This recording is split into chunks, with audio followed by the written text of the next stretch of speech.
And he's not gonna make it! Unbelievable! And he's from the United States. The referee, Canelo Rodriguez, stops the fight.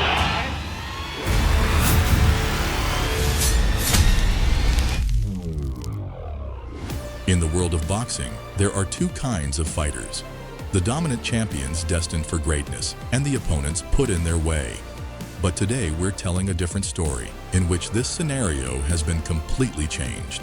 We're talking about the moments when the most feared man on the planet, the undisputed king of the heavyweight division, and the most celebrated champions of their eras were all brought down by fighters no one believed in. Get ready to witness a single punch change everything, turning an underdog into a legend, and a giant into a victim of history's greatest upsets. For almost 7 years, from 1978 to 1985, Larry Holmes, the Easton Assassin, dominated the ring, and his unbeaten streak of 48 victories put him on the verge of history. Just one victory separated him from Rocky Marciano's legendary record. His jab is still considered one of the best, and his boxing intelligence was undeniable. In September 1985, he was set to fight Michael Spinks. Spinks, known by his nickname, the Jinx, was the undefeated cruiserweight champion and a 1976 Olympic medalist. However, the transition to heavyweight was a huge step. No one cruiserweight champion before him had ever won the heavyweight title. Spinks was significantly lighter than Holmes, and most experts believed he had no chance against the dominant champion. Holmes was not just the favorite. He was a living legend on the verge of a historic achievement. Spinks, great in his weight class, but was perceived as too light and inexperienced for the heavyweight division. The fight itself turned out to be incredibly tense and tactical. Holmes used his jab, trying to control the distance, but Spinks, with his unpredictable movement and quick combinations at unusual angles, constantly slipped away and scored points. The fight was close and controversial, with the intrigue lasting until the final rounds. Heavy round. Holmes missed that right hand. And there's a good left by Michael Spinks. Look at him. Looking for the one punch, and he is just about out of time. This one is over. Listen to the crowd. After 15 rounds, the judges delivered a shocking decision. Michael Spinks won by unanimous decision. Larry Holmes' streak of 48 victories was broken, and his dream of equaling Rocky Marciano's record was shattered overnight. For Larry Holmes, this defeat was one of the most bitter. He was devastated that he had failed to repeat Marciano's record. Holmes refused to accept defeat and demanded a rematch. In 1986, he lost to Spinks again, this time by split decision. After that, Holmes retired and returned to the ring until 2002, facing stars such as Mike Tyson and Evander Holyfield, but he was unable to regain his championship belts. Michael Spinks, having won this historic victory, cemented his status as a legend. He successfully defended his title in a rematch with Holmes, remaining the linear champion until 1988. Then he faced the phenomenal Mike Tyson and suffered the first and only defeat of his career, being knocked out in the first round.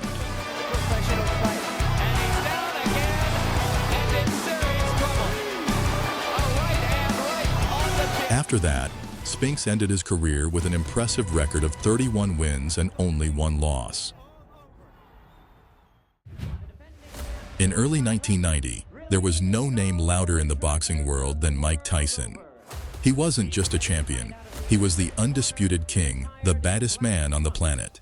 At 23, Tyson had a 37-0 record, and each of his victories was more brutal than the last. His strength, speed, and aggression created an aura of invincibility. The fight with Buster Douglas in Tokyo was seen as another formality, a step on the way to a mega fight with Evander Holyfield. James Buster Douglas was the complete opposite. He was a good boxer with decent skills, but his career was full of ups and downs. He had problems with motivation and discipline, and many considered his talent to be unrealized. Shortly before this fight, Douglas's mother, his main motivator, passed away.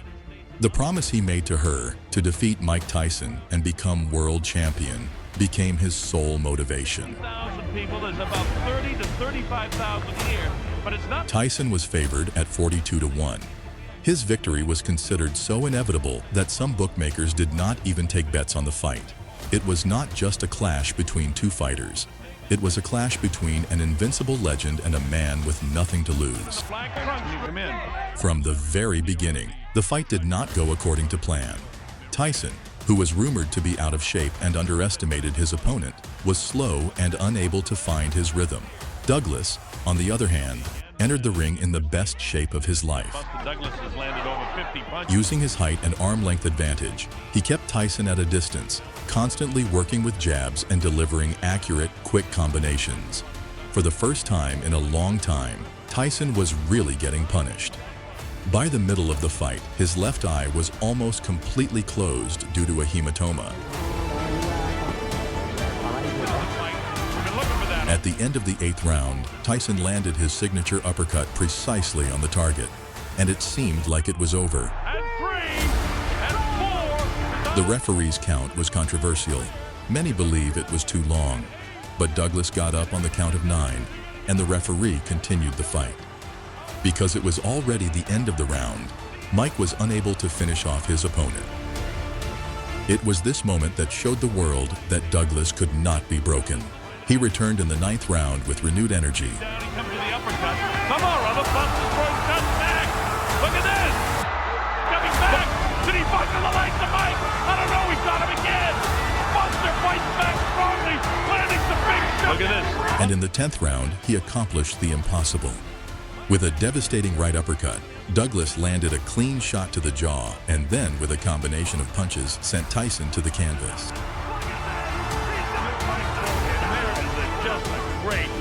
Uppercut. And it's that uppercut that had Mike back really. For the first time in his career, Iron Mike was on the floor. He desperately tried to get up, but his legs wouldn't obey him. The referee counted to 10, and the boxing world froze in shock. Buster Douglas became the new undisputed world champion and the author of the most famous upset in boxing history. For Buster Douglas, this victory was both the peak and the beginning of the end. His championship was short-lived. Just 8 months later, he lost his title to Evander Holyfield, being knocked out in the 3rd round. After this defeat, he struggled with personal problems and gained weight, but later managed to return to the sport and finish his career. In 1993, Terry Norris was the dominant WBC super welterweight champion.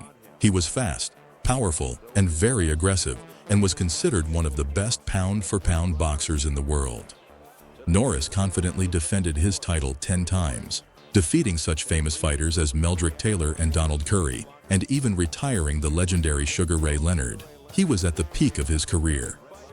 His opponent, Simon Brown, was a strong but not as stellar fighter. Brown was a former light welterweight champion who had moved up in weight class. Although he was respected, many believed he was past his prime and expected Norris' speed and power to prove too much for him. The terrible Terry Norris was the dominant champion, while Simon Brown was an aging fighter who was considered the underdog. The fight itself was a real war. Although Norris was younger and faster, Brown showed incredible resilience and strength.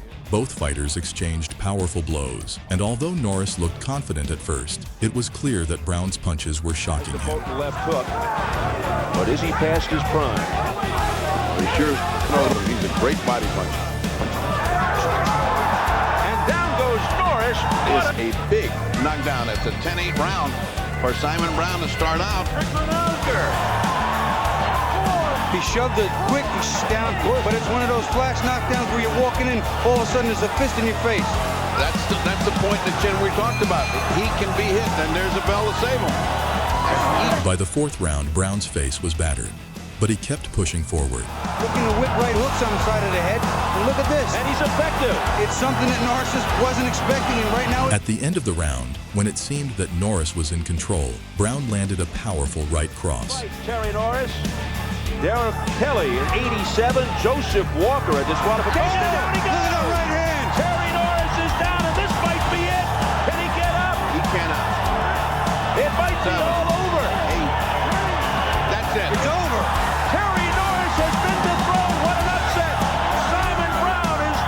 The punch hit precisely on target, and Norris collapsed onto the canvas. The referee counted to 10, and Simon Brown won by knockout, becoming the new world champion. WBC Super Welterweight Champion! This victory was the culmination of his career. He moved up to a new weight class and immediately became champion. But his triumph was short-lived. In their rematch, Terry Norris approached the fight with a different tactic, using his speed and excellent boxing skills to dominate on points and regain the title. For Terry Norris, this defeat was a painful lesson. He proved to everyone that he had character by coming back and winning the rematch. However, this defeat, followed by other unexpected losses, called his reputation into question, but did not take away his place in the Hall of Fame. In the early 2000s, Lennox Lewis was the undisputed heavyweight champion. After defeating legends such as Evander Holyfield and David Tua, he was considered one of the greatest boxers of his generation.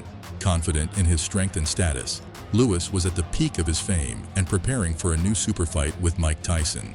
However, before that, he had what seemed to be an easy warm-up fight ahead of him. His opponent was Hasim Rahman, a heavyweight boxer nicknamed The Rock.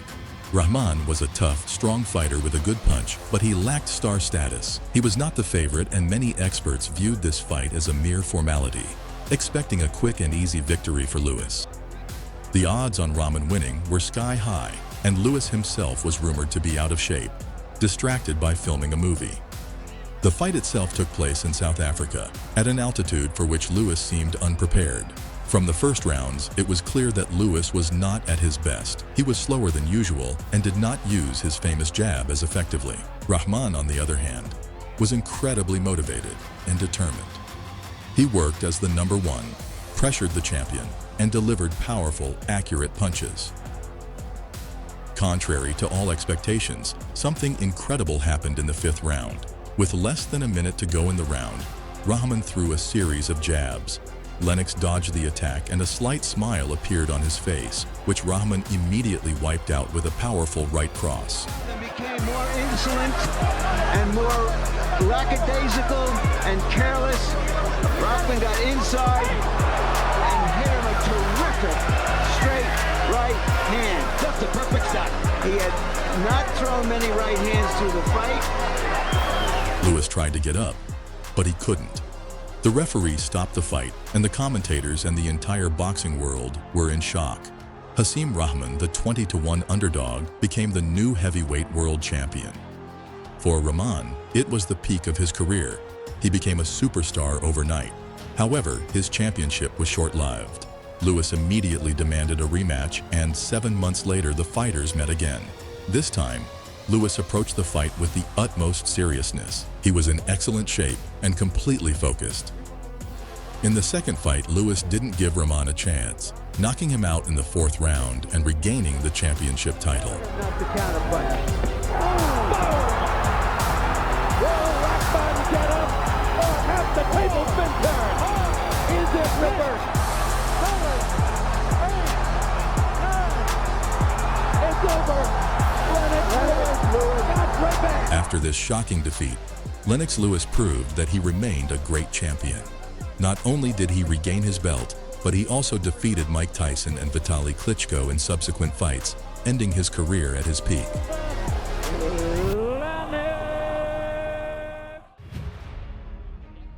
By early 2003, Vladimir Klitschko was considered a rising star in the heavyweight division.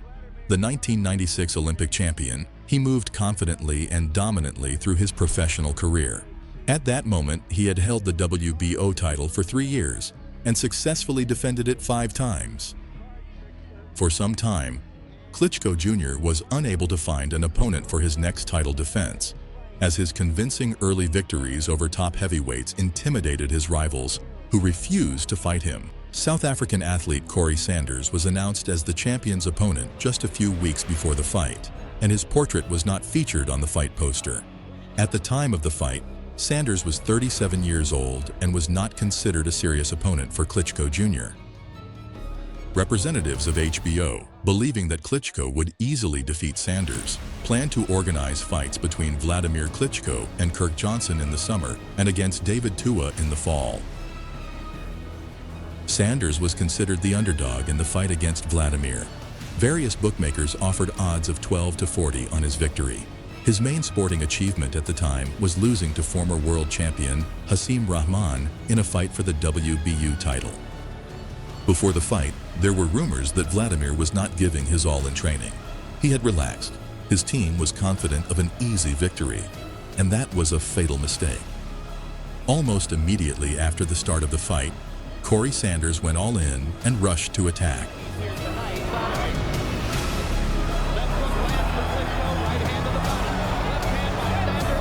Less than 40 seconds before the end of the first round, Klitschko missed a left jab, then a left hook, and was knocked down.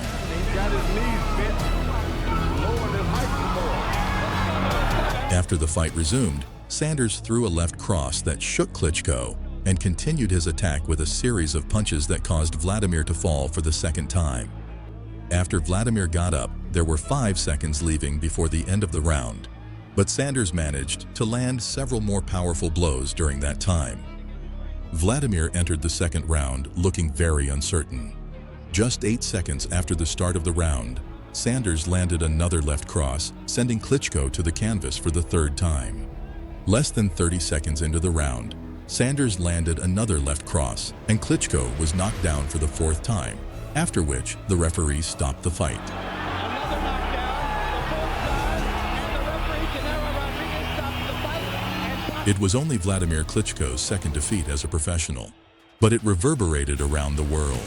The fight with Corrie Sanders was such a shock that the Ring magazine unhesitatingly named it the biggest upset of the year. A year later, Sanders faced the older brother Vitaly Klitschko. At stake was the vacant WBC title left by Lennox Lewis. The fight was named Brothers Revenge 3, and Vitaly did not disappoint. Complete domination and victory by technical knockout.